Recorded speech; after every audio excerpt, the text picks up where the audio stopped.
ஐயா, இப்ப ஒரு நாட்டோட வளர்ச்சிங்கிறது வெளிநாட்டுக்காரங்க தமிழ்நாட்டுல நம்ம நாட்டுல முதலீடு செய்வது தானே. அதை எப்படி நீங்க கட்டுப்படுத்துவீங்க? அதை எப்படி பயன்படுத்துவீங்க? தொழில்துறையும் சேவைத்துறையும் வளர்ந்துங்க.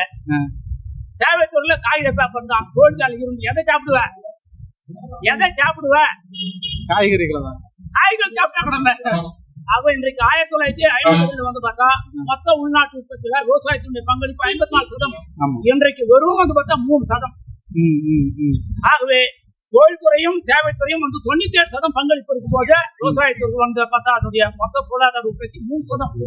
ஆகவே விவசாயத்தை அழித்துவிட்டு தொழிற்சாலையும் சேவைத்துறையும் வளர்வது நல்லதல்ல. விவசாயத்தோடு இணைந்த தொழிற்சாலைகள் இணைந்தால்தான், மதிப்பு கூட்டும் தொழிற்சாலைகளை வேளாண்மையோடு ஈடுபடுத்தினால்தான் வேளாண்மை உயரும், நாடு வளர்ச்சியாகும்.